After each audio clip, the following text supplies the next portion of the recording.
É muito mais que lançamento. É muito mais que marketing. É muito mais que jurídico. É muito mais que vendas. E é muito mais que urbanismo. A Jornada do Loteamento é o guia completo sobre loteamentos.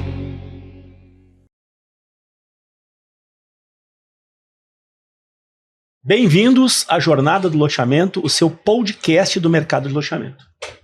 E agora há pouco a gente falou que nós temos água, paixão e inspiração. Não é isso, Raquel? Que bom, né? É porque a gente faz o que a gente gosta, né? Ama.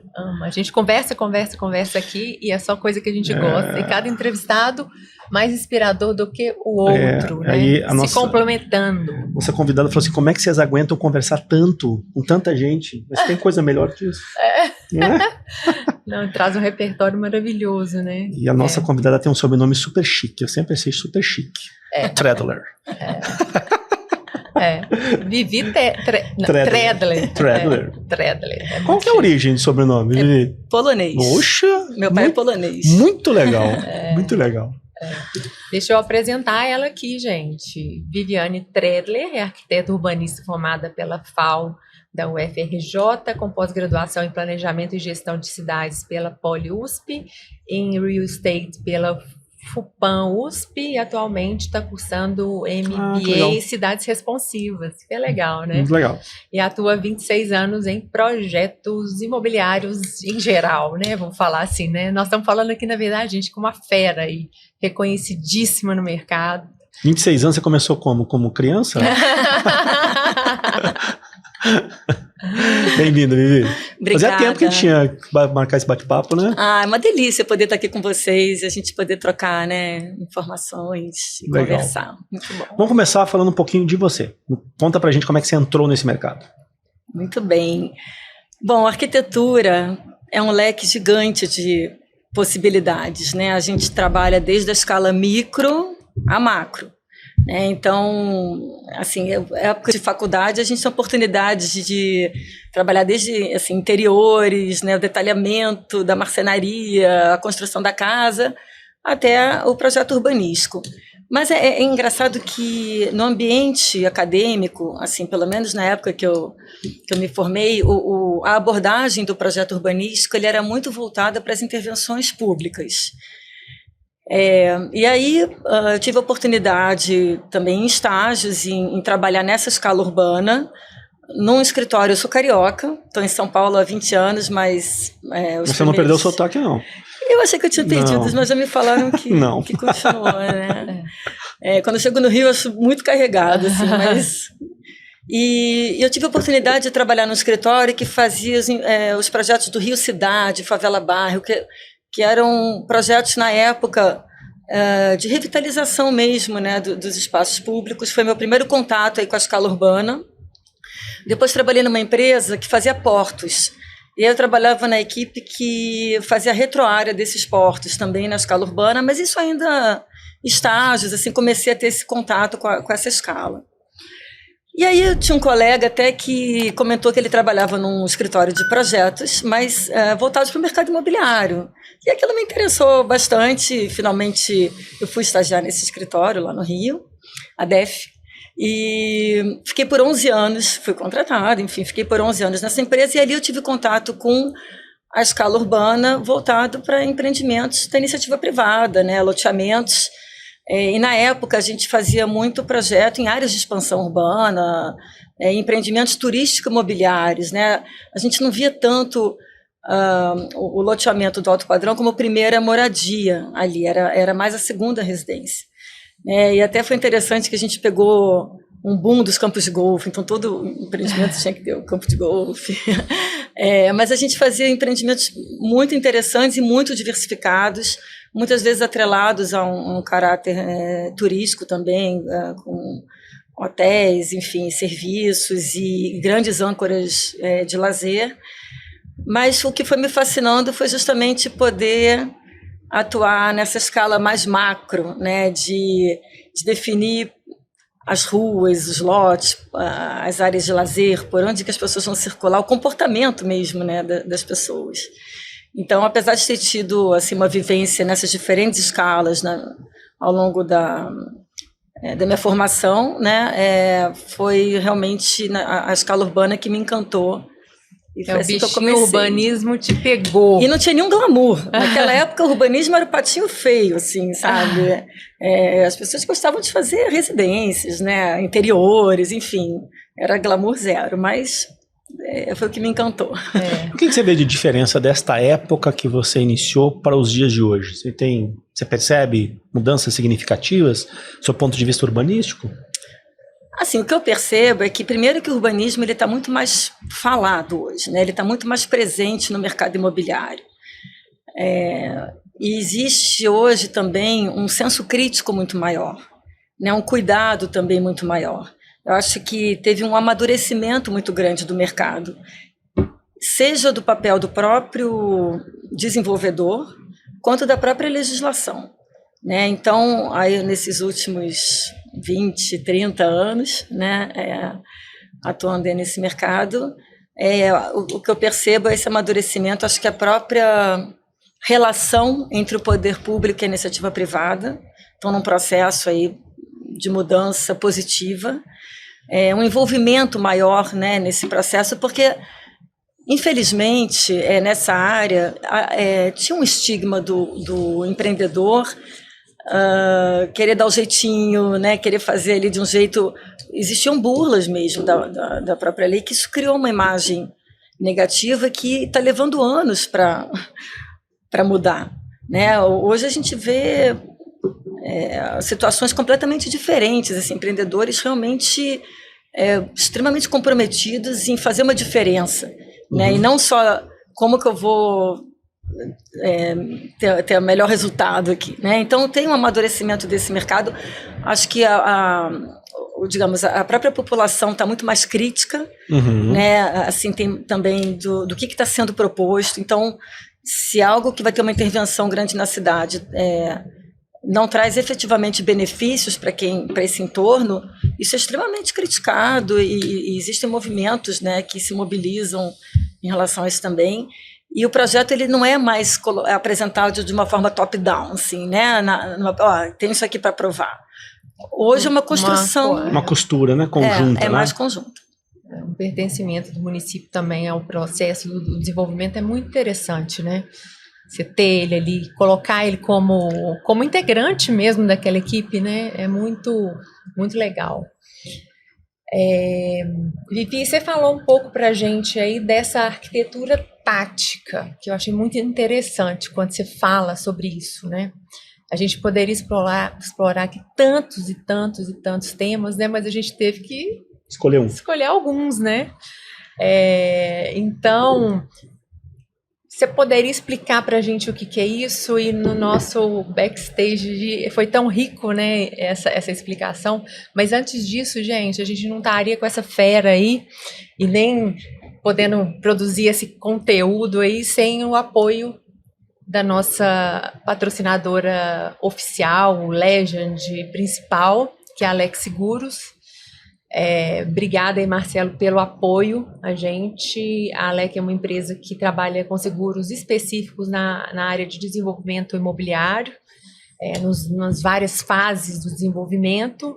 E depois de verem a Vivi aqui, vamos para o primeiro episódio da 7ª temporada, que lá a gente explica de ponta a ponta a utilidade dos seguros nas várias fases dos projetos. E o Marcelo é um querido também. Eu já criei o lema, né? Seguros, Lex Seguros. Seguros, Lex Seguros. E o que é essa arquitetura tática? Na verdade, a gente chama de urbanismo tático, né? Tático no sentido de ser... Ele tem essa expressão... Tático no sentido de... Estou me fugindo da palavra. Tático de análise tática ou tático de toque? De análise tática. Análise tática. Estratégica. Assim. Ok. Eu comecei a ter contato com urbanismo tático por volta de 2016, quando eu estive no Congresso de Novo Urbanismo em Seattle. Ali estava se falando muito disso, eu comprei livros, comecei a me interessar sobre o tema, porque o urbanismo tático são intervenções pontuais, de baixo custo e alto impacto positivo na cidade. Que legal. E que qualquer pessoa pode fazer. Então, isso é muito interessante, porque a gente sabe que a cidade hoje, assim, ela demanda, né, muitas melhorias, né, que a gente precisa dar conta disso de alguma forma, né? Especialmente, o urbanismo tático, ele é muito voltado para a questão do conforto, da segurança, do acolhimento das pessoas no espaço público, né? E existem várias formas de se fazer o urbanismo tático. Mas o que é mais interessante é que ele não depende de uma burocracia da lei como um projeto mais robusto, né? E as prefeituras, elas estão mais abertas para esse tipo de intervenção. Inclusive, algumas também já atuam dessa forma. A própria Prefeitura de São Paulo fez algumas ações no centro de São Paulo. E eu tive a oportunidade, eu até comentei com a Raquel, por incrível que pareça, eu tive uma hamburgueria por 2 anos. Né? Então, por hamburgueria? Pois é, no meio de todo esse... Que ano que foi isso? Isso foi entre 2016 e 2018. Foi uma situação muito inusitada, assim, na minha vida, enfim. Eu sempre trabalhei... Eu trabalhei 15 anos em empresas, né, de urbanismo, até voltando um pouquinho na questão da minha atuação. Depois de 11 anos trabalhando nesse escritório que eu comentei no início, que foram 6 anos no Rio e 5 em São Paulo, né? Então, eu vinha para São Paulo toda semana. Naquela época, os clientes estavam muito aqui. Eu estava gerenciando um projeto que estava sendo aprovado aqui. E aí fazia sentido mudar para cá, né? Porque eu brinco que a gente muda para São Paulo ou por trabalho ou porque casa com algum paulista, né? Não sei se tem uma terceira opção, mas enfim, na época eu mudei com o meu marido, ele era arquiteto também, enfim, e a gente, nesse escritório, eu abri uma frente com uma equipe de urbanismo em São Paulo e ele de arquitetura. E foi por onde a gente ficou 11 anos. Depois de 11 anos, eu falei, eu preciso diversificar meu portfólio, né? Minha única experiência profissional é aqui, maravilhoso, a chance de ver projetos incríveis e muito diversificados, né? Um super repertório, enfim, uma experiência riquíssima, mas é importante eu diversificar.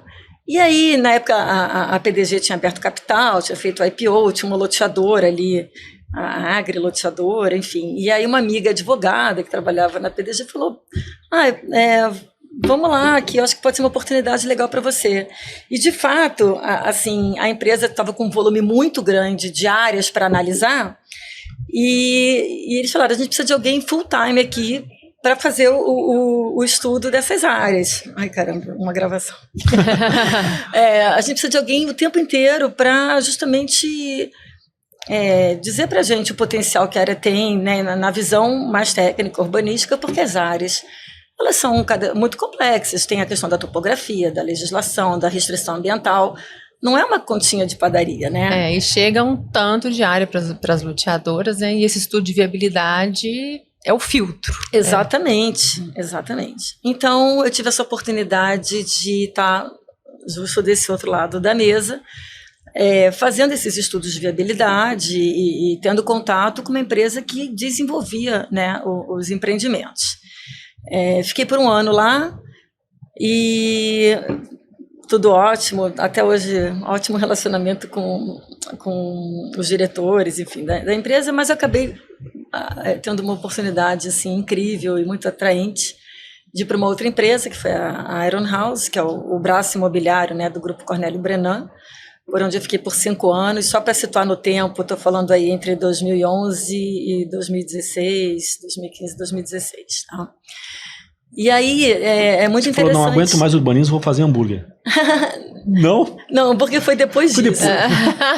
Eu estou só situando esse período das empresas, e aí também foi super interessante também do lado do desenvolvedor, e é uma situação que é bastante comum de empresas que têm um core business mais industrial, por conta de ter um grande land bank, né, de áreas para desenvolver, acabam criando um braço imobiliário dentro do próprio grupo para fazer o desenvolvimento dessas áreas, né? Então, também, ali eu fui convidada para gerenciar justamente toda essa parte de urbanismo também, enfim. Mais no Nordeste, Vivi? Mais no Nordeste. A empresa é de Pernambuco, e eles tinham também áreas na Bahia, né? Então, um empreendimento bem específico que eu atuei nessa empresa foi o Reserva Camaçaris, que foi um projeto de uma nova centralidade. E só um parêntese antes de falar da hamburgueria, que eu não esqueci. Eu tô curioso. Até então, a gente fazia, assim, fazia muito loteamento, assim, em áreas de 5 milhões de metros quadrados, 7 milhões de metros quadrados, aquela coisa giga, né? E esse empreendimento dessa centralidade era uma área de 500 mil metros quadrados. E ali eu percebi, assim, como é confortável a gente trabalhar nessa escala de projeto, quando a gente fala de centralidade, porque áreas muito grandes, com desenvolvimento de muito longo prazo, a gente sabe que a gente às vezes detalha ali um master plan que isso vai mudar tanto, né? Então isso também me fez ter um olhar mais crítico para áreas desse porte, né, quando chegam para a gente, no sentido de que, eu vou abrindo vários parênteses, né, mas eu vou voltar para mas no sentido que é mais interessante, muitas vezes, a gente ter o que a gente chama de uma setorização, um plano de manches macro, né, de uma área muito grande, e escolher uma primeira etapa para, de fato, detalhar. Eu digo porque isso é mais interessante economicamente para o cliente. Né, o tempo vai dizer, né? Então, enfim, e essa área em Camaçari, de fato, era uma centralidade. Eles estavam inaugurando o primeiro shopping de Camaçari, bem nessa área, só que ela era muito bem localizada. Então, ela era próximo do centro, né, de Camaçari, junto de uma rodovia. Então, fazia sentido ser uma centralidade, ser um bairro planejado. E aí a gente entra num outro aspecto, porque, por acaso... Aí, ó, tá mostrando. Esse projeto? Esse projeto. O que é interessante aqui é que existia uma diretriz municipal para essa avenida ser um atalho da rodovia, da Via Parafuso, que é uma rodovia que liga Salvador a Camaçari. Então, aqui ia passar transporte pesado, caminhão, alta velocidade, no meio da área deles. Só que a gente estava querendo transformar isso num bairro, numa nova centralidade com residências, escola, tinha o shopping, pessoas andando na rua, fachadas ativas. E foi um trabalho minucioso, junto com o poder público, com uma comissão de mobilidade urbana da cidade, para conseguir convencê-los de transformar o caráter dessa rua, de uma via super expressa, numa rua mais segura e acolhedora para o público que ia circular ali. Então, isso foi uma experiência interessante. Aí entra a importância dessa conversa, dessa construção com o poder público, né? Porque para eles estavam com uma visão de melhorar, desafogar a rodovia, né? E aí, quando a gente começa a falar de segurança desse bairro, né, de ter esses conceitos de traffic calming, de travessias elevadas, de melhorar, mudar a pavimentação do piso, isso faz com que o carro reduza a velocidade, a questão da rotatória, de ter a ciclovia, de reduzir a pista de rolamento, deixar o passeio mais largo. Tudo isso são ações que vão deixando essa via mais confortável, né? Hoje se fala muito do conceito de ruas completas. O conceito da rua completa é uma rua que ela funciona para todo mundo, para todos os usuários, né? Então, seja para o transporte público, para quem vai andar de carro, para o ciclista, para o pedestre, e sempre focando também na população mais vulnerável nesse sentido, que é a criança, o idoso, quem tem a mobilidade reduzida. Então, isso é um conceito que se fala muito hoje, da rua completa. Ela não precisa ser só para o pedestre, É claro que, quando a gente fala de um bairro planejado, também tem uma questão da hierarquia viária. E isso é muito importante. A gente não costuma fazer as ruas todas iguais, né, porque elas têm funções diferentes. Então, tem ruas que têm uma função mais expressa mesmo, de conectar um lado ao outro, de ter um trânsito mais fluido, né? E tem ruas que têm um caráter mais local. E aí isso tudo tem a ver também com assim, a velocidade do tráfego, a segurança que a gente quer proporcionar. E uma coisa que eu aprendi, assim, não adianta a gente ter uma via expressa e colocar uma placa de 40 km por hora. Porque isso não é suficiente para o carro respeitar, é até irritante andar numa rua assim. Então, ela precisa ser desenhada de uma forma que faça com que as pessoas, de fato, respeitem a velocidade que a gente quer, né? Mas, enfim, então, esse projeto, ele teve esse caráter. Lindo projeto. E aqui o desafio, e aí como urbanista, se a gente tem um shopping aqui, como é que a gente vai fazer fachada ativa, né? E aí entra essa questão da importância do Master Developer num bairro planejado, ele ter a gestão das áreas comerciais, né? Porque aqui teve um estudo de trabalhar o comércio de uma forma que não conflitasse com o comércio do shopping, né? Que fosse um comércio de primeiras necessidades, de serviços ali do dia a dia, enfim, mas que possibilitasse a vida na rua que a gente gostaria que tivesse. Muito legal. Então, bom, e o hambúrguer? O hambúrguer. Eu não esqueci. Em 2015, começou uma crise no mercado imobiliário. A empresa estava mudando a estratégia, estavam trazendo o Hotel Four Seasons para São Paulo, mas não... a gente tinha entregue esse projeto, e aí eu tinha saído de licença maternidade do meu segundo filho, estava voltando. Agora, só uma coisa que a gente falou, eu esqueci da gente colocar, que eu acho interessante, que eu sou uma apaixonada pelo Brenan artista, né? Um dos componentes da família, do grupo. Tem interferência na cultura da empresa, essa arte? É interessante esse ponto, porque o Francisco Brenan, que é um artista, né, era um artista famoso, ele era primo, né, do Cornélio Brenan, né, do grupo que a gente pertencia, e assim, a gente respirava a arte dele o tempo inteiro na sede, né, na várzea, onde a propriedade. Então, não é que efetivamente era algo explícito, mas a cultura, né, da família, o ambiente, ele era permeado por arte, né, por essa cultura, pela tradição, o tempo inteiro. Então, de alguma forma, são valores que são intrínsecos, né, à empresa, por mais que isso não fosse explicitamente... Ou uma imposição, ou uma premissa, né? Sim. Mas não tem jeito de passar batido respirando isso, né? Eu acredito... É até interessante porque não foi algo que eu me dei conta ali no dia a dia, mas hoje, pensando até na própria sede da empresa, tudo estava ligado ali à cerâmica, né? Tinha a questão visual, a beleza, a cultura, a tradição... Então, e a própria família, acho que tinham valores assim, bastante convergentes nesse cuidado com a qualidade mesmo.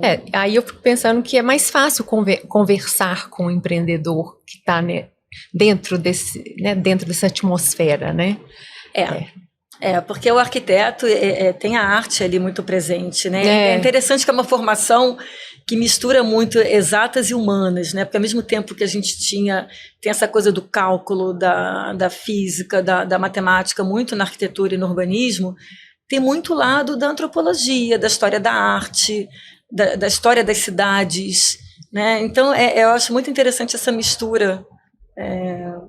E aí, pra gente é muito bom ver arte, né? Ali respirar isso, né? Nesse ambiente. Muito legal. A Focimob é uma consultoria especializada em inteligência imobiliária, com foco em marketing e vendas para o mercado real estate. É estratégia, é conexão. Eles atuam nas 5 regiões do Brasil, conectando pessoas, projetos e mercados. Tudo com um jeito dinâmico, inteligente e totalmente adaptado à realidade de cada negócio. Nada de fórmula pronta. Cada solução é feita sob medida. Eles não trabalham com achismos. Eles realmente sabem o que funciona. A Focimob ajuda incorporadores, construtores e loteadoras a alcançarem resultados mais eficientes, unindo dados, experiência e uma leitura precisa do comportamento de compra. É o tipo de parceria que entende o mercado e entrega resultado de verdade. Então, escaneie o QR Code que está aparecendo agora na sua tela e conheça mais sobre a Focimob. Vamos para a hamburgueria. Nós não vamos encerrar esse episódio sem falar dos hambúrgueres da Vivi. Já sabemos o que teremos quando a gente marcar alguma coisa para jantar. Eu nem sou super especialista em hambúrguer, né? Mas isso aqui, depois até... Isso era a rua onde teve a hamburgueria, que era uma rua... E essa foto, por incrível que pareça, foi na pandemia. Porque os restaurantes todos fecharam, mas graças a Deus eu já tinha vendido hamburgueria nessa época. Aqui em São Paulo? Mas aqui em São Paulo, atrás do Shopping Morumbi. Uhum. Sim, e aí é muito interessante. Bom, na verdade a história da hamburgueria surgiu... Eu nunca fui ligada muito nessa parte da gastronomia, né? Gosto de comer bem, mas nunca fui muito da cozinha. Você gosta de comer e não de fazer. Na época, o André, que era meu marido, ele e uns amigos estavam combinando... Assim, nesse momento aí da crise de mercado, eu saí da Aeron House e resolvi abrir meu escritório de projetos, né? 2015, 2016. Falei, bom... Meu marido está aqui sócio de uma empresa, aquela coisa de casal, né? Um arrisca enquanto o outro dá mais. E eu falei, eu já estou há 15 anos nessa área, conheço um monte de gente, tem um background aí de projetos, e aqui em São Paulo, a gente tem o interior de São Paulo aí, pujante, né, com muitos loteadores. Eu acho que está na hora de eu testar aqui, abrir um escritório de projetos. E aí, infelizmente, assim, realmente é uma fatalidade, o André ele teve um infarto fulminante com 40 anos. Né? Logo que eu resolvi abrir o escritório, e ele faleceu, e ele e uns amigos estavam planejando abrir uma hamburgueria, como um plano B. Assim, um plano B, eu digo assim, era um hobby, na verdade, sim, tá? Sim. E aí, eu estava com 2 crianças em casa, quer dizer, né, já indo para a escola e tal, né, idade pequenininhos. O Davi não, o Davi tinha 1 aninho, era bebê ainda estava até amamentando aí. A Tami já tinha uns 7. Só que aí, eles tinham acabado de alugar o espaço da hamburgueria. E eu sempre falei, olha, eu acho super legal essa ideia, mas não me mete nisso. eu vou dar pitaco, mas não quero saber de hambúrguer. Só que aí, eu acabei entrando na sociedade, no lugar dele. E foi muito interessante. Na verdade, a gente cria outras sinapses, né, neurais, assim, porque é um mundo completamente diferente. Eu fiz o projeto da arquitetura, né, da hamburgueria. Era ali atrás do Shopping Morumbi. A gente teve que fazer, assim, definir cardápio, contratar as pessoas ali, fazer o branding da hamburgueria. Então, foi uma experiência realmente muito rica, né, desse trabalho. E aí o que aconteceu é que essa hamburgueria, ela é numa rua, ali atrás do Shopping Morumbi, que aquela região teve uma operação urbana da Água Espraiada. Foram operações urbanas que aconteceram em São Paulo, de grande investimento, né, de desenvolvimento, era um vetor de crescimento corporativo, ali, de continuação ali da região da Berrini, né, tinham grandes edifícios corporativos ali, tinha muito movimento de gente, mas era uma rua estreita, com passeio estreito, com uma qualidade ruim de mobilidade. Ali as pessoas andavam no meio da rua para poder frequentar essa região. E aí, como urbanista, tiveram 2 situações ali. A primeira eu falei... Você não se aguentou. Eu não me aguentei, né? Porque a gente não desliga, né? Exatamente. Então, eu estava dona de hamburgueria, mas pensando no urbanismo. E ali eu falei, legal, a gente precisa fazer algum tipo de intervenção aqui, de melhorar essa rua. E aí eu lembrei da história do urbanismo tático. Né? Bom, tiveram grandes avenidas que foram alargadas na região, mas nem todas puderam, né? E aí que eu resolvi cursar a pós-graduação em Planejamento e Gestão de Cidades. E o meu trabalho final foi transformar a Rua da Hamburgueria numa rua de pedestres, na hora do almoço, no horário de pico, para que as pessoas pudessem, em vez de andar no meio da rua ou ficar desviando de poste, pudesse ter um ambiente ali, um polinho gastronômico, que pudesse circular com segurança, com conforto. E isso também traz um retorno financeiro para os próprios restaurantes ali no entorno, né? Porque e a rua era de restaurante? A rua é toda de restaurante, essa fachada que está aí. Essa imagem, na verdade, foi uma imagem da situação final de projeto, né? Do que seria esse trabalho final aí, que foi da pós-graduação. Na época, quem me orientou foi a Beth França, que é a atual secretária de Urbanismo de São Paulo. E na época a gente falou, vamos colocar isso em prática, né? Tem formas da gente colocar isso em prática. Só que aí veio a pandemia, os restaurantes fecharam, e essa ideia ficou adormecida, mas eu nunca desisti dela. Mas era só para ilustrar. E um outro ponto interessante da hamburgueria, quando eu fiz o projeto, falei, bom, a gente, tudo bem, fachada ativa, né? Aqui toda a rua é de fachada ativa, mas a gente estava naquela época, né, dos livros do Yangel, Cidade para as Pessoas. Eu vou fazer alguma intervenção aqui na fachada para ela ficar mais acolhedora. E está aqui um banco na fachada, assim, um banco de madeira, para que tenha uma transição aí do público e do privado, ou do semipúblico, né? Aí são meus filhos sentados nesse banco. Que legal. Eles ainda pequenininhos. Mas era divertido de ver. Eles são os sócios da hamburgueria, a fachada. E isso foi no dia da inauguração. E o que era interessante, era gostoso quando a gente estava lá no dia a dia da hamburgueria, realmente ver as pessoas sentando ali no banco, né? Tipo, elas estão usando, né? Sem serem clientes. Sem serem clientes. Mas isso é aquele detalhe da gentileza urbana, assim, né? De você deixar... São pequenas coisinhas que deixam a cidade mais acolhedora, né? Um banco para sentar que você não precisa estar ali dentro consumindo, né? Mas que faz essa transição ali do público e do privado. Então, Essa é a história da hamburgueria. Passando bem rapidamente. Eu quero só alertar aí para quem tem, porque assim, nosso público assiste o Jornada no YouTube, Spotify ou afins, né? E tá bem dividido essa audiência. Então quem está vendo no YouTube está nos acompanhando, vendo as imagens. Quem está no Spotify ou afins, que tá na academia, tá no carro, etc. Ele fala porque ele ouve muito podcast na academia. Eu malho e fico escutando na academia. E não perde a conta do exercício? Não, eu tentei, mas eu me perco. Assim, cara, quando eu vejo, eu já acabei a academia. É muito bom. Mas assim, quem não estiver vendo, se você permitir, a gente vai disponibilizar isso na comunidade. Pode ser? Todas as imagens que a gente for colocar aqui. Claro. Então, fechou. Super combinado. À disposição. Super legal. Assim, acho que é bem... São pequenas intervenções. É um bom exemplo de uma coisa simples do urbanismo tático que pode ser aplicada e que ativa um lugar. Super legal. São as gentilezas, né? Que é isso que a gente precisa, né? Cada vez mais, né? Para as cidades estarem mais acolhedoras. E aí isso entra num outro ponto aqui, que vem um gancho, que veio a pandemia, fechou tudo. Né? E a gente que trabalha com loteamento, a gente fala, realmente o loteamento foi um boom dos loteamentos, né? Na pandemia, muita gente foi para o interior, mas a gente está falando, assim, de muita gente que foi para o interior, a meu ver, de uma camada mínima da população, tá? Assim, aí eu não sei, né, na visão de vocês, ou como é que vocês viram isso, mas assim, o alto padrão que saiu da casa na cidade e foi morar no interior, né? Assim, a gente está falando de um percentual muito pequeno. A grande massa mesmo da população, e isso vendo aqui em São Paulo, não teve essa possibilidade de ir para o interior. Assim, o que aconteceu é que a gente percebeu que os espaços públicos eles precisavam ser muito mais qualificados.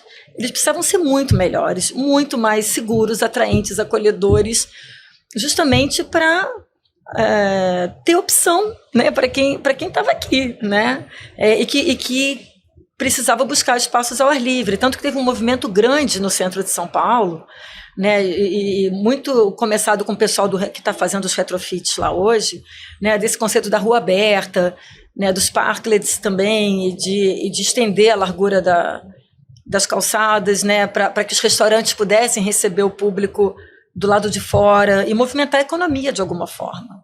Né? Então, a gente já tinha vendido hamburgueria nessa época, mas a gente entendeu que o urbanismo tático, ele justamente veio com mais força também por essa necessidade da melhoria do espaço público.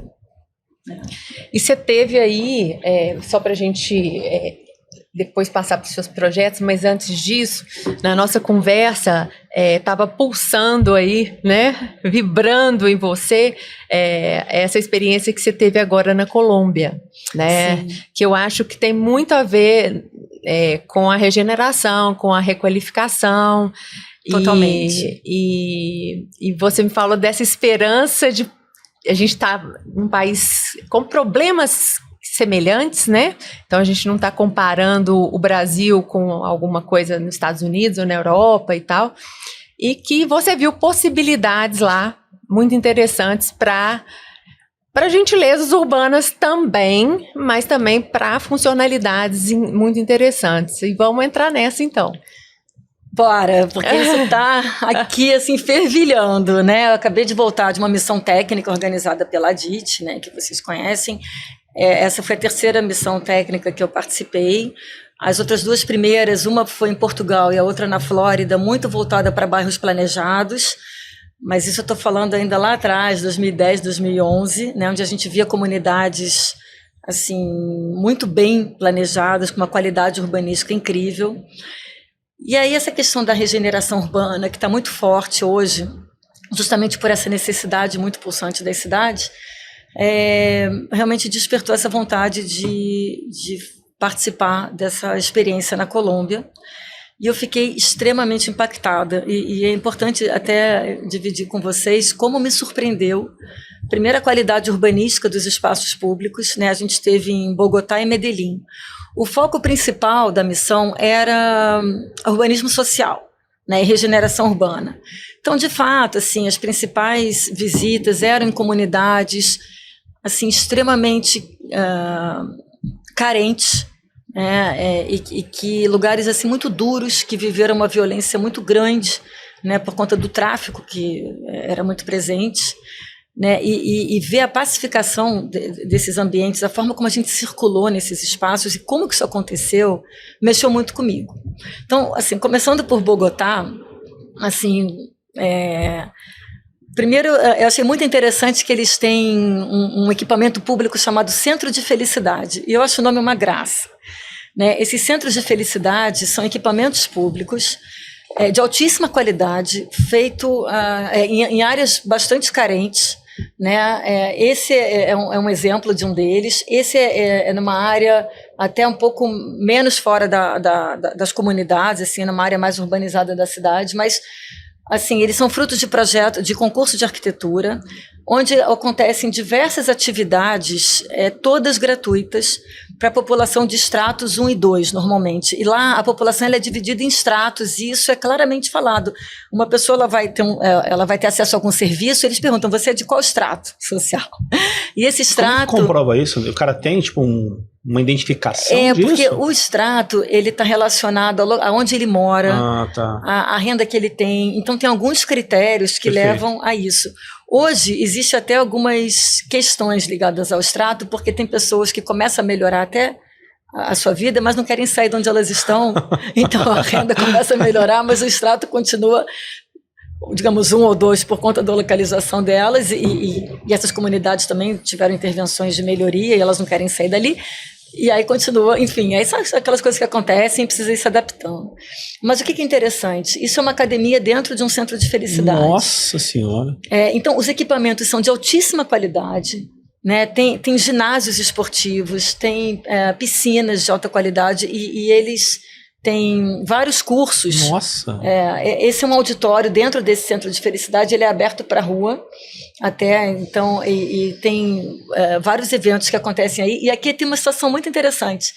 Como esse centro de felicidade é o único que é numa área menos carente, mas ele é voltado para a população carente que trabalha nessa região, porque tem também isso, né? A gente está num bairro de melhor qualidade, mas e todo mundo que vai para lá trabalhar, né, e não tem acesso aos serviços, digamos, pagos ali, né? Então, esse foi feito ali.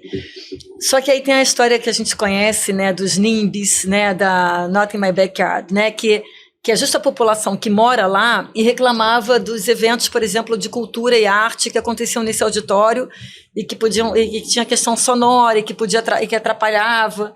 Então, eles reuniram também os moradores desse bairro e falaram, tá bom, o que vocês querem que tem nesse auditório? E eles falaram de concertos de música clássica. E eles começaram, em horários até que poderiam ser de maior incômodo para a população que já estava em casa, fazer atividades e eventos culturais voltados para orquestras sinfônicas, música clássica e tal, que eles também gostavam, enfim. Mas, assim, tem uma interação, e aqui a gente entra num outro ponto que permeia a nossa ação aqui também. Esses equipamentos e todas as intervenções de melhoria que aconteceram na Colômbia, eu vou entrar um pouco mais nisso, foi fundamental uma atuação tripartite, assim, poder público, iniciativa privada e comunidade, né? E a gente vê cada vez mais a importância dessa interação, né, dessa tríplice aliança aí, para que de fato as coisas aconteçam, sejam bem-sucedidas e se sustentem. Porque se a população que está diretamente envolvida nisso, né, as comunidades, elas não se sentirem parte disso, isso não se sustenta, isso não vai para frente, né? Então, esse parque é em frente a um dos centros de felicidade que a gente visitou. Ali no fundo é uma área como se fosse Minha Casa Minha Vida, tá? São apartamentos de baixa renda, mas no entorno, eu não sei se tem alguma outra imagem desse parque, mas no entorno é uma área assim lotada de habitações que a gente conhece como favelas, tá? Mas são as comunas lá. Aqui o exemplo da piscina dentro do centro de felicidade, também onde as crianças têm as aulas de natação, os jovens, ele é voltado para crianças e adolescentes, né? Então, para ver a qualidade desses espaços, e aí entra num ponto de dignidade mesmo, né? Para a gente trazer oportunidade, né, e equidade para essa população, não é só colocar ali um caixote, né? Vamos fazer da melhor qualidade, a melhor qualidade tem que ser para todo mundo, não é só para quem tem um melhor poder aquisitivo, né? Aqui eu também, mais uma imagem desse centro de felicidade. Gente, é muito bem feito. É muito bonito. Muito são projetos assim, realmente de alta qualidade, feito por escritórios renomados lá da Colômbia. E o concurso é uma coisa super legal, né? E isso traz para a população realmente essa questão da dignidade e da equidade. E uma frase que eu escutei muito interessante até do Murilo Cavalcante, que foi quem orientou a gente ali nessa viagem, é que assim, não é o que traz a violência não é a pobreza, é a falta de equidade, né? Então, aqui o que a gente percebe, de fato, é uma possibilidade de deixar a população assim, mais próxima do empreendedorismo, né, de uma formação cultural, esportiva. Equidade no sentido de oportunidades, é isso que você está falando. Exatamente. A violência acontece porque ele não se percebe que ele tem oportunidades como, enfim, a grande maioria das pessoas. E aí isso gera violência. Interessante esse conceito. Porque tem lugares que tem a pobreza e não necessariamente a violência. Mas a falta de oportunidade, a falta de equidade... Tire-me tudo, só não me tire as perspectivas, né? Tem assim, significado. É isso. E a gente visitou essas comunas, né? Então, por exemplo, todas elas têm o monocable, né? Que é o teleférico. Né? Nossa, então, é muito legal. É muito interessante. Muito legal assim, isso. Acho que tem imagem disso aí. Esses teleféricos, assim, que acontecem em várias delas... Isso traz um conforto de mobilidade para essa população, porque são áreas gigantescas, né, nessas montanhas ali. Aqui um exemplo de um teleférico desses, né? Eles são de altíssima qualidade, são em várias comunidades, assim, elas são enormes. E uma outra frase que eu escutei lá, muito interessante, assim, que a mobilidade, ela não traz só uma proximidade física, ela traz uma proximidade de dignidade moral, ética, assim, entre o mundo formal e o informal, né? Então as pessoas elas ganham tempo e elas ganham conforto e respeito e toda uma situação, e hoje são pontos turísticos.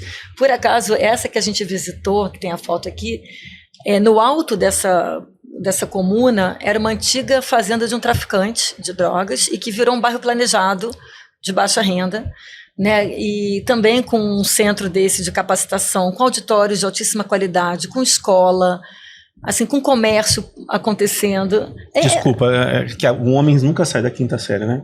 Mas ninguém ficou cavando para ver se tinha mala de dinheiro no Esses detalhes eu não vou saber te falar, mas assim, eu fiquei muito impactada de como essas ações realmente mudaram a vida dessa população, sabe? Que eles eram escudos humanos ali. A gente assim, escutava as pessoas falando. Uma das pessoas que guiou a gente, ele perguntava para as pessoas na rua como é que elas estavam, se sentiam felizes, seguras, os jovens. Então é muito legal de ver. E o que me impactou, na verdade? Porque a gente já visitou lugares fora do Brasil, mas que tem uma realidade econômica e social muito diferente da nossa. Legal. Então são projetos lindos, incríveis, inspiradores, que são importantes para a gente ter como referência. Mas quando a gente vê uma situação de pacificação, de qualidade urbanística, num país que tem um contraste social como o nosso, que foi dominado pelo tráfico de drogas, que tinha um altíssimo índice de violência, ver a mudança que foi feita, isso traz para a gente um outro sentimento. Vivi, e teve uma explicação de como isso começou? E por que começou essa modificação? Porque nós estamos vivendo algo muito parecido, né? Só que nós não estamos nesse ponto aqui. Né? Ainda a gente está antes disso. Né? A gente está num crescimento até contrário, né? O que foi feito? Teve essa explicação lá? Teve essa discussão? Teve. Um pouco, né? Porque assim, ninguém sabe o que é um fundo do poço. Mas eles estavam numa situação insustentável, né, de uma guerra civil, né? O exército dominava essas regiões, eles começaram a ocupar essas comunas, né? A gente viu várias imagens assim muito impressionantes de como elas eram, e de fato chegou num limite insustentável para a população. Isso não foi explicitamente colocado, mas eu entendi que houve uma intervenção mais enfática, até com uma própria suporte dos Estados Unidos, num primeiro momento, assim, do exército entrar, né, nessas comunidades e começar a erradicar isso. Mas o que foi o mais importante nesse processo todo? Primeiro, essa ação conjunta de público, privado e comunidades. E o poder público trabalha até hoje, começou um processo de trabalhar de uma forma completamente transversal nessas ações entre todas as secretarias.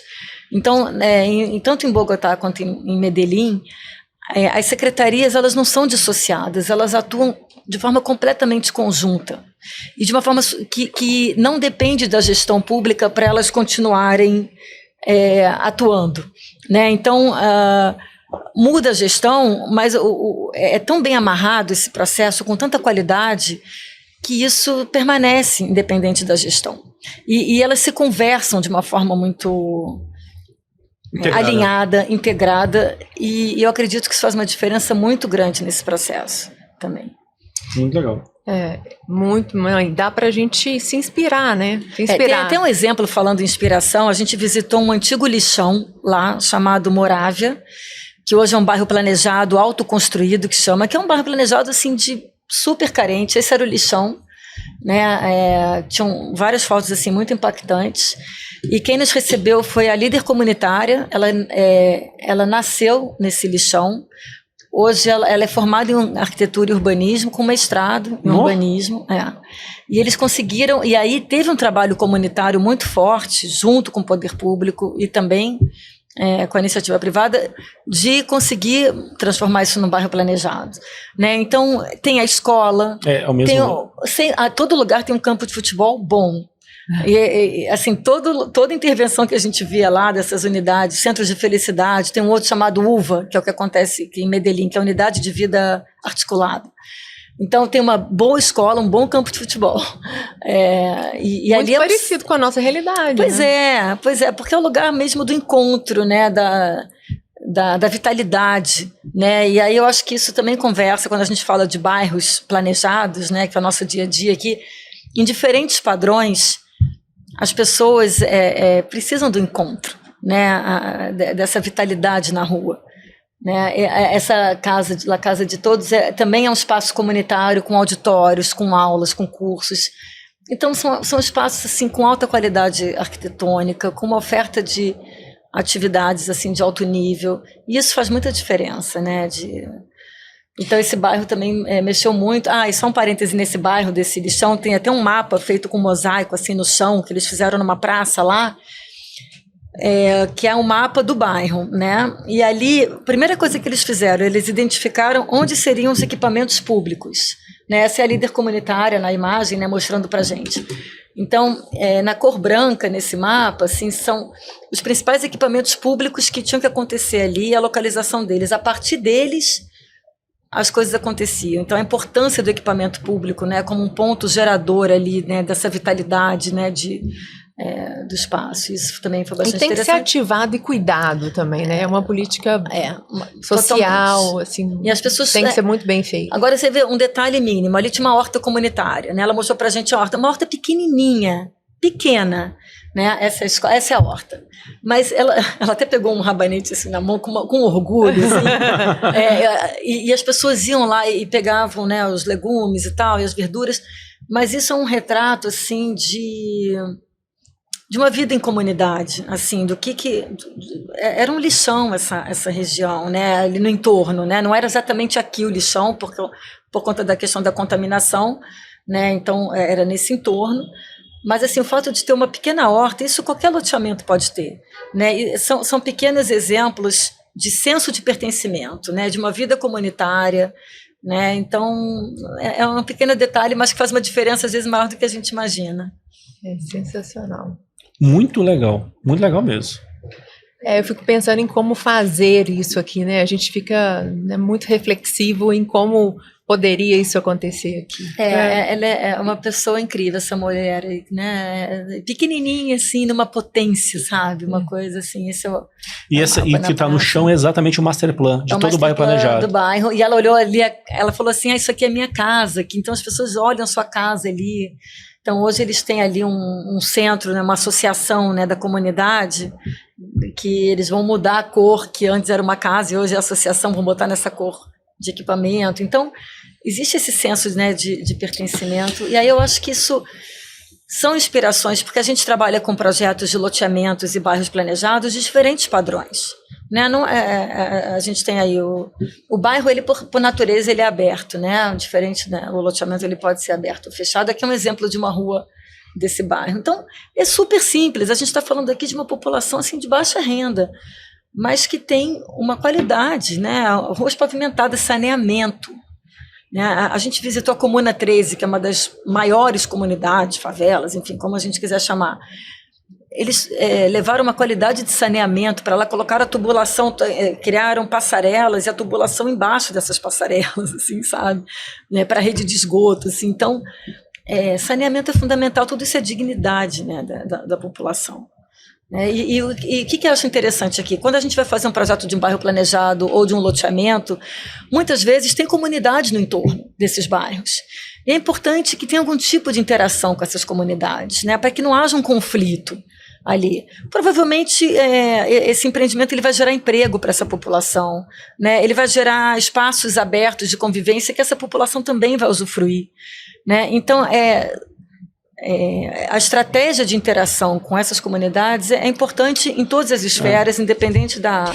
Eu ia te perguntar isso, porque assim, quando você mostra isso, eu fico já pensando o que vai acontecer lá daqui a 15 anos, 20 anos, em função de todas essas iniciativas que foram tomadas agora. Né? Como exemplo, a Coreia do Sul, que investiu há 30 anos, posso estar enganado aí, 30 ou 35 anos atrás, que ela definiu que ela teria os melhores alunos de matemática do mundo. Foi uma diretriz do governo. Uma diretriz pública. Muito clara. E uma política pública, política né? pública. E a consequência disso é que saiu de um país inexpressível, pobre, né, de terceiro mundo, e hoje é um país de ponta, né, de alta tecnologia, que vende valor agregado, etc. E o quanto que estas iniciativas urbanísticas, elas estão modificando a vida dessas pessoas. Né? Você tocou num ponto muito importante, porque algumas dessas comunas que a gente visitou têm até universidades dentro, de tecnologia, de inovação.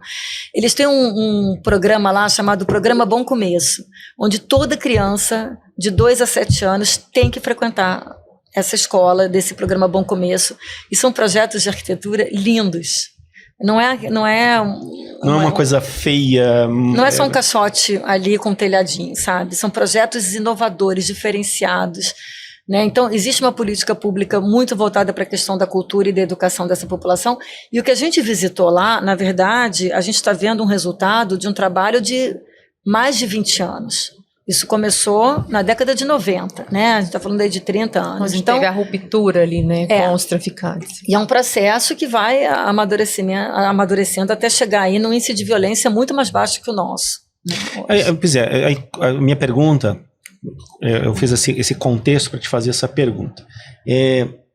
Claro que existem limitações em relação à capacidade de um urbanista. Assim, por quê? Porque existe a questão de recursos, existe a questão dos objetivos da pessoa que está te contratando, existe a viabilidade. Né? Então, dentro desse limite estabelecido pela atividade do urbanista, qual é a principal responsabilidade dele, considerando o nosso cenário atual, Brasil? Boa pergunta. Isso é muito interessante porque, primeiro que o urbanismo ele é totalmente multidisciplinar. Né? A gente não projeta sozinho, né? É muito importante essa troca, essa riqueza que existe entre os diferentes atores, né, nesse processo. Acho que a gente acaba tendo um olhar muito amplo, porque a gente tem contato com a consultoria jurídica, a consultoria ambiental, o empreendedor que está ali com a viabilidade rodando, né? E a gente precisa traduzir todos os anseios e necessidades daquele projeto, o poder público traduzir isso graficamente, né, de uma forma que ele fique de pé. Né? Então, já foi tempo que o urbanista era fazer uma planta de um avião em Brasília, em frente ao Lago Paranoá. Sabe? Assim, isso mudou. Né? É um trabalho a várias mãos, né? É uma construção conjunta onde a gente tem que ter a capacidade de traduzir graficamente, né, todos esses anseios e da nossa parte colocar, né, de fato os aspectos que a gente sabe que vão trazer as melhorias para a cidade, mas que não conflite com a viabilidade, né, do projeto. E justamente vou dar um exemplo, né, quando a gente fala aqui de um bairro planejado, a gente sabe da importância da gestão do bairro, né, da associação de moradores, da ativação desses espaços. Mas quando a gente oferece, né, já no desenho urbano, uma facilidade para que isso acontece de uma forma muito mais fluida, muito mais facilitada, né? Então, a gente sabe da importância da praça como um espaço de encontro, né, de convivência, né, de facilidade para ativar esse lugar. Se a gente tem um projeto de um loteamento que digamos, a área de lazer ela é doada só para cumprir a regra, às vezes num canto ali, sem levar em conta a distribuição dessas áreas, o tamanho que elas têm, como é que elas estão localizadas. Isso faz diferença lá na frente, né? Então, o nosso papel, eu acho que tem um pouco enxergar, se colocar no lugar de quem vai usufruir desse espaço. Então, peraí, eu vou caminhar nessa rua aqui, como é que eu quero que ela seja, né? Essa rua ela tem um caráter mais local, mais privativo, vão ter crianças circulando aqui. Como é que quem é protagonista? Que é o carro, é o pedestre? Aqui precisa ter uma ciclovia, ela é unidirecional, é bidirecional. Então, a extensão dessa quadra, né, as esquinas. Então, é uma quadra muito extensa? Não, a lei fala que pode ter 300 metros, mas 300 metros é muito para uma quadra. Vamos fazer ela menor, deixar ela mais confortável, né, dar mais chance das pessoas virarem a esquina e fazerem outros caminhos possíveis, terem a clareza de como elas circulam, né. Se eu estiver falando muito, me interrompam, mas, por exemplo, aqui nos jardins, quem conhece o Jardim Europa sabe que a forma como as ruas são desenhadas não é muito fácil da gente ter a clareza do espaço, né? Então, a gente às vezes se perde ali, né? Hoje tem o Waze, né? Ajuda muito, mas a forma como a gente desenha o espaço público e a clareza de locomoção também é uma forma de conforto, né? Não é só como é que é a volumetria que vai ter ali, como é que é a largura da rua, o tamanho da praça, ou como elas são distribuídas, né? Então, são minúcias, e aí no desenho, né, do bairro, acho que como urbanista, a gente consegue. Me fez lembrar de eu não sei se, enfim, vídeos, né? Nesses vídeos rios e tal, eu vi um cara andando com cadeira de rodas no shopping. Aí ele andou, não sei se vocês viram isso, até o momento que ele engata num ponto, assim, engata e não consegue sair, aí ele levanta, pega a cadeira e bota pro outro lado. Aí uma pessoa vem e diz, cara, quem é esse cara? Assim, é o dono do shopping. Na verdade, ele estava testando... Que empático, né? Para verificar se tudo que tinha sido pensado em relação à questão de mobilidade para pessoas que têm, né, restrições, estava sendo executado efetivamente, né? Então, assim, é a arte da empatia nesse nível. Totalmente. De falar assim, cara, deixa eu entender as demandas e as necessidades desse público neste nível e deixa eu experimentar e viver isso para ver se de fato eu tenho competência ou capacidade, não é a palavra, mas eu tenho propriedade, a palavra é essa, para dizer assim, eu vou fazer a coisa da maneira adequada. Fantástico. Né? E você falou um ponto, assim, arte da empatia mesmo, porque não adianta a gente colocar ou projetar o que a gente acha que é bom, o que a gente acha que funciona, porque existe ali, aquele lugar que a gente está abordando, existe uma cultura, né? Assim, eu faço projetos em locais que o clima é mais hostil, ou é muito quente, né? Como o caso lá no Mato Grosso, ou é muito quente, ou chove muito. Não adianta querer fazer uma rua de pedestre super extensa, porque as pessoas ali andam de carro, então vamos fazer uma rua menor, mais atraente, né? Ou, se faz sentido ter, não faz. Então, é muito importante, por isso que essa troca é muito rica, né? E aí, até tem alguns projetos que, um deles, por exemplo, em Uberaba, a legislação, teve um loteamento aberto que eu projetei lá, que a legislação ela exigia que a via fosse muito larga, tivesse 26 metros de largura. Né? E aí, o que a gente fez aqui? A gente falou para a prefeitura, e eles receberam isso muito bem. A gente entende que a via é muito larga, a gente não quer mudar a legislação, mas a gente pode mexer nas faixas internas. Em vez de ter 4 pistas de rolamento e uma calçada estreita, a gente pode transformar em 2 pistas de rolamento, ter um passeio mais largo, aqui é uma rua de uso misto, vai ter comércio, colocar uma ciclovia, uma arborização. E a prefeitura recebeu isso muito bem. E é por isso, voltando para aquele início, né, dessa construção conjunta, né, quando a prefeitura também, o corpo técnico, se sente partícipe, né, desse processo, né? Tudo bem, a gente tem experiências muito diversas, né? Não dá para generalizar, Mas trazer para junto e conversar e construir junto esse processo é muito benéfico para todos os lados, porque a prefeitura também tem um conhecimento de trazer soluções que às vezes a gente não sabe que são possíveis, né? Então, aqui foi um exemplo de uma situação que a gente não precisou mudar a lei, mas a gente trouxe uma solução de projeto que trouxe mais conforto e segurança para quem ia usar aí uma rua comercial. Fachadas ativas efetivamente perto do público, né? Porque a lei, né, ela fica muito presa em parâmetros urbanísticos, né, do afastamento. Isso é uma herança do urbanismo modernista, daquela visão mais higienista, né, das ventilações e tudo mais. Mas toda vez que a gente pensa numa rua confortável, o comércio está colado na calçada. Não tem esse afastamento. Você quer andar olhando as lojinhas, né? Exatamente. Então, entrar numa padaria, né? Entrar numa loja e ver uma coisa, né? Esse contato direto ali, né? Então tem uma questão hoje legal, né? Que o bairro planejado permite, muitas vezes, que a gente transforme um espaço de acesso ao público, mas às vezes numa área privativa, aberta ao público, para que tenha flexibilidade de trazer uma qualidade urbana que muitas vezes a lei é impeditiva, né? Não permite que aconteça. Agora, Vivi, você tocou aí numa coisa do bairro planejado, né? Que é uma coisa que você faz muito. Quando ele cabe e quando ele não cabe. Porque legal.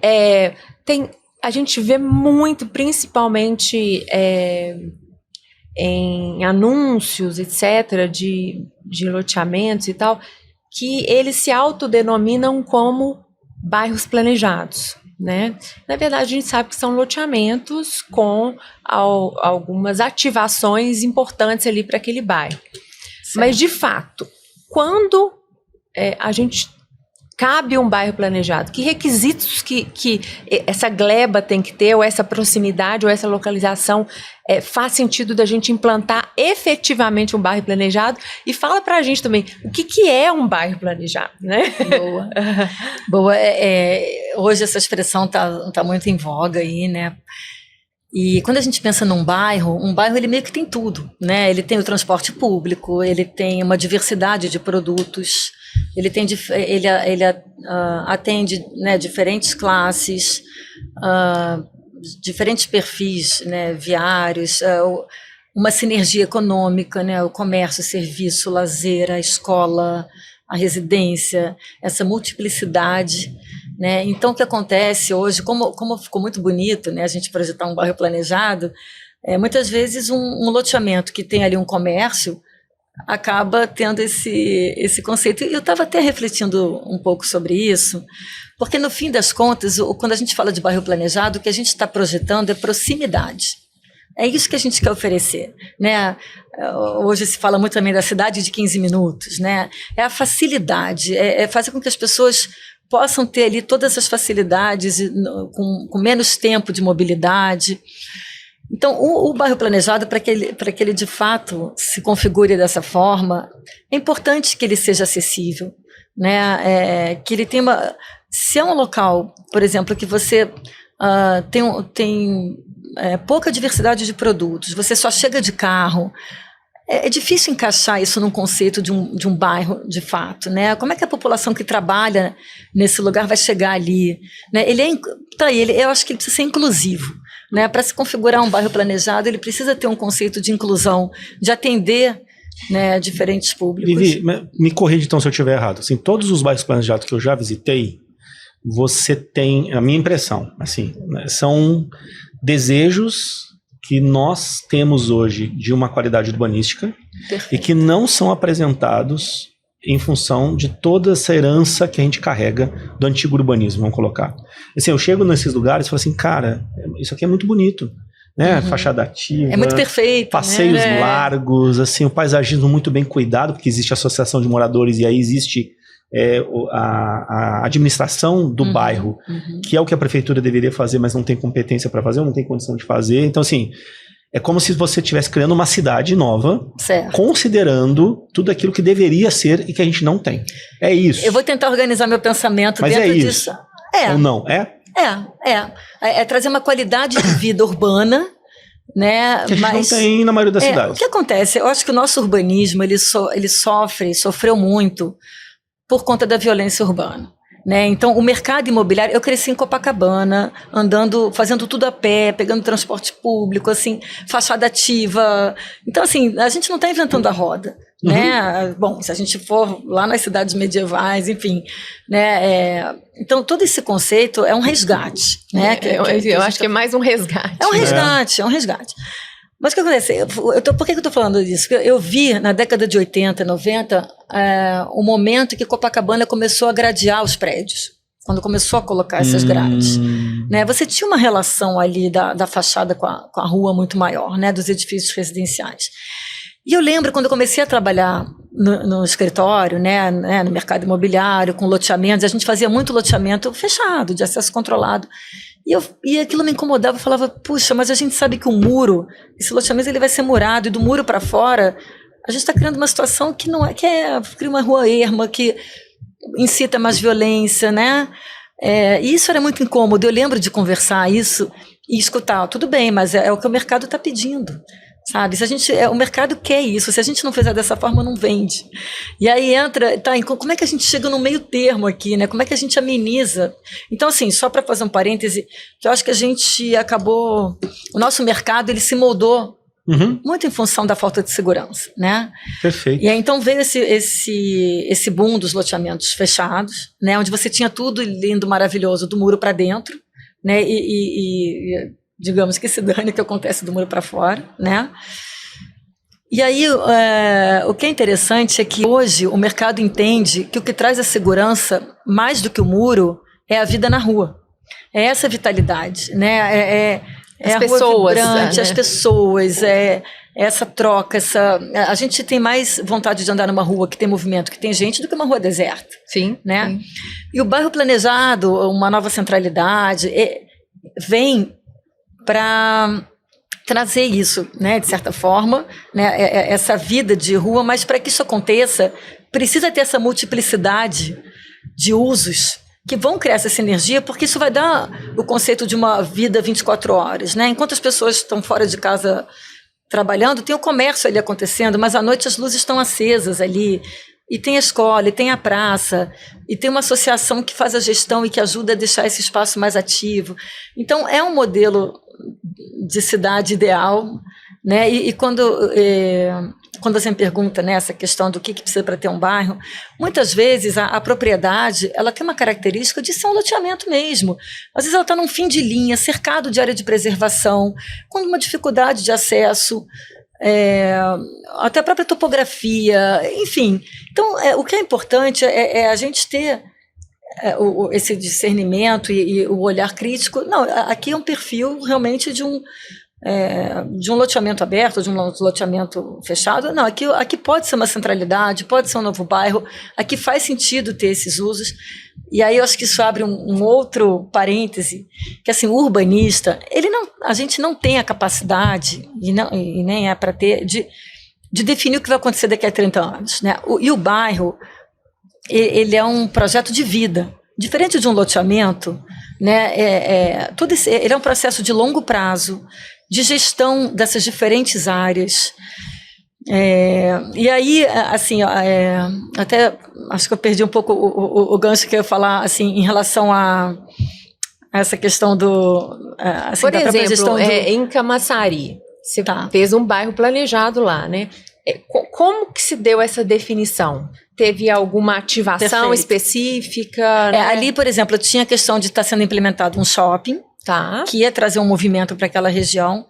Ele estava no entroncamento de uma importante rodovia com uma avenida da cidade, próximo da prefeitura, com passagem de transporte público. Então, tinham situações ali que convergiam para que ali, de fato, pudesse ser uma nova centralidade, que pudesse ter usos que atendessem não só os futuros residentes, mas também a população do entorno.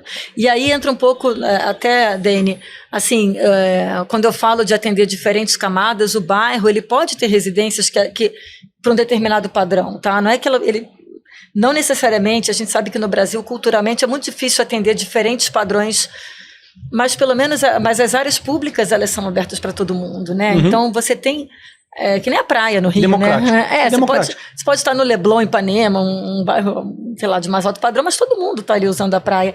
E sabe uma coisa que é super legal? Eu estou lendo um livro agora chamado De Onde Vêm as Boas Ideias. Uau, já vou anotar aqui. Ele é bem legal, é do Steve Johnson. E eu comecei agora, tá? Mas ele falou uma questão muito interessante, de como a conectividade é propulsora de boas ideias. E isso tem um reflexo também nas cidades. E aí tem uma teoria de proporcionalidade ali, de dimensões em relação à criatividade, enfim. E aí essa teoria, ela muda quando se fala de cidades. O livro, ele explica que esse crescimento da criatividade, da inovação, quando a gente fala, ele não é proporcional, ele não é linear quando a gente fala de cidades. Ele atinge uma outra proporção, diferente da proporção que eles estudaram em outras áreas da biologia e etc. Então, por exemplo, uma cidade grande com 5 milhões de habitantes, ela tem um índice de criatividade e de inovação muito mais alto do que uma cidade pequena, né, nessa teoria desse livro. Só que à medida que se a cidade cresce 5 vezes, esse índice de inovação, ele não aumenta 5 vezes, porque senão a inovação, digamos, per capita continuaria a mesma, né? Na verdade, ele aumenta numa proporção muito maior, assim, tipo 13 vezes, 15 vezes. Então, isso tudo foi baseado em pesquisas. E aí isso vem de encontro também com o nosso papel como urbanista, porque quando a gente fala do bairro planejado, a gente quer incentivar a conectividade, né? As pessoas usufruindo do espaço público, né? Interagindo.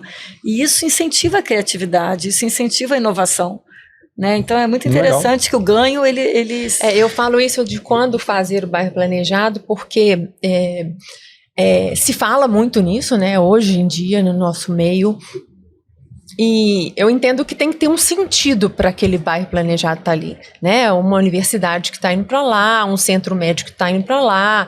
Por exemplo, em Belo Horizonte a gente tem um exemplo que a gente tem um centro administrativo completamente deslocado da cidade. Sim, sim. E quem trabalha ali não mora ali, né? Então, tinha de ter sido pensado também ali de um ponto de vista urbanístico completamente diferente. É uma obra linda, etc. Tem uns probleminhas lá, mas assim...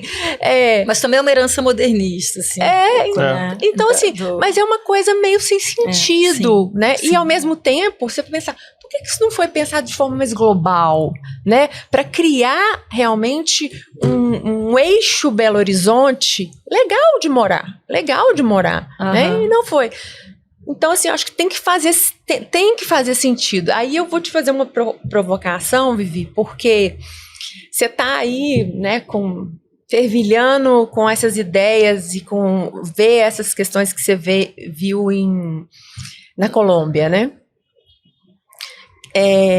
O que você acha que isso vai refletir nos seus projetos? Assim, o que você está pensando? Assim, porque você está fazendo um projeto privado, etc, etc. Eu vendo isso, né, e às vezes eu estou mexendo com legislação também de parcelamento de solo, e aí eu fico pensando em compensações, contrapartidas, etc. O que está pulsando aí? O que você está pensando?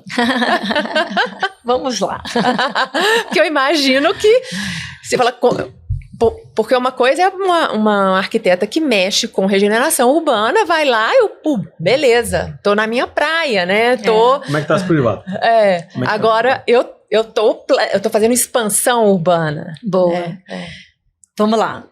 Tem 2 frentes aí. Por acaso, recentemente surgiu uma oportunidade de fazer um projeto para uma empresa que ela tem muitas áreas, né, na região do Nordeste, assim, áreas hoje de plantio de cana que eles querem lotear, e são loteamentos aí de longo prazo, né? São inúmeros loteamentos, loteamento aberto, padrão econômico.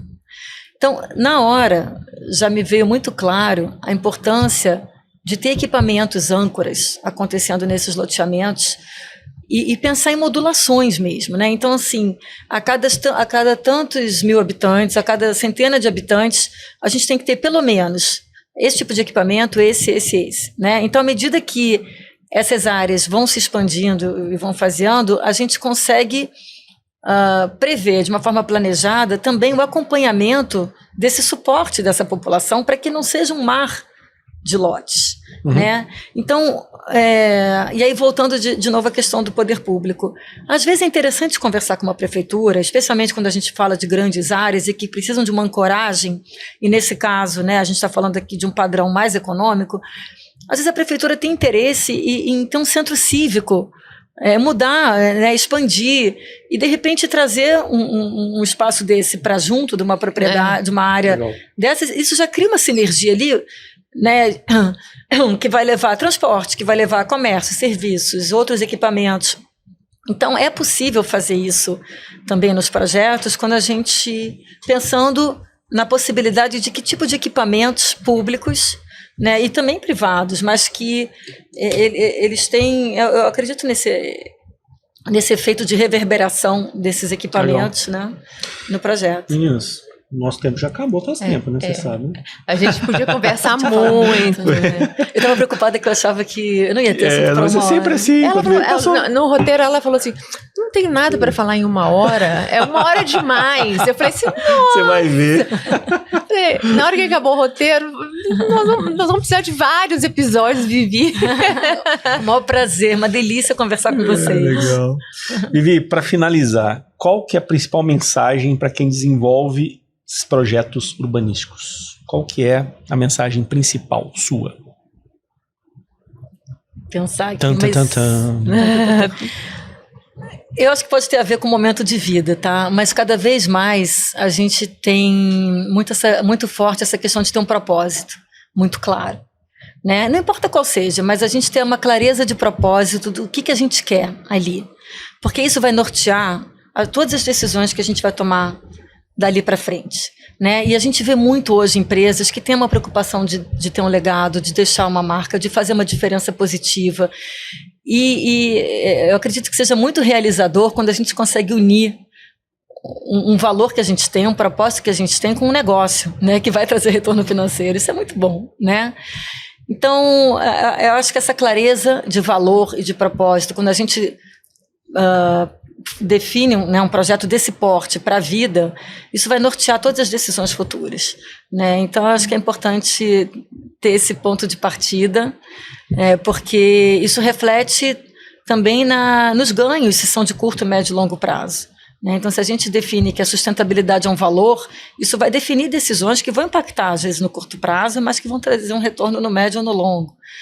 Eu acho que a clareza de valor aí, de propósito. Muito legal. Muito obrigada. Legal. Obrigada. Legal mesmo. Eu vou abrir aqui tomar um cafezinho, um pão de queijo. Exatamente. Da próxima vez, eu queria que vocês trouxessem um pão de queijo direto de Minas, porque de São Paulo não chega nem aos pés. Você sabe que existem controvérsias em relação a isso, né? Eu vou falar o milagre, eu vou falar o santo, mas tem um santo aqui de São Paulo, que inclusive está na 7ª temporada, que ele fala que tem um pão de queijo em São Paulo que é melhor que de Minas Gerais. Ah, eu quero ver. Você acredita? Não. Também não. É muito legal. Vivi, obrigado demais. Foi um prazer. Igualmente. E, enfim, a gente tem que realmente marcar uma continuidade desse bate-papo. Um prazer. Valeu demais. Valeu, gente. Obrigada, Vivi. Gente, minha função para isso aqui, para esse conteúdo Você rico... tem que falar isso no meio do episódio. Não pode ser no final, você vai falar agora no meio, próximo. Vou poder ser o marketing, né? Mas para esse conteúdo que foi tão rico, tão legal, com o carinho que a Vivi teve com a gente aqui, de abrir o coração pra gente. Curtam, comente, compartilhem. Os 3 Cs. Pra gente, para que esse conteúdo chegue no maior número de pessoas. Muito obrigada, Vivi. Foi muito legal. Gente, um grande abraço. E lembrando que a Vivi vai disponibilizar essas imagens, esse material para a gente disponibilizar na comunidade do Jornada do Loteamento. E, inclusive, a gente parou de falar nisso. A comunidade está com 400 membros. Eu estou muito impressionado com isso. Com o nível de discussão impressionante, cara. Muito legal. Eu tô muito feliz com esse negócio. Em algum lugar desse episódio tem um QR Code para vocês entrarem direto na nossa comunidade. É isso aí. Beleza. Valeu, galera. Até o próximo episódio. Obrigada. É muito mais que lançamento. É muito mais que marketing. É muito mais que jurídico. É muito mais que vendas. E é muito mais que urbanismo. A Jornada do Loteamento é o guia completo sobre loteamentos.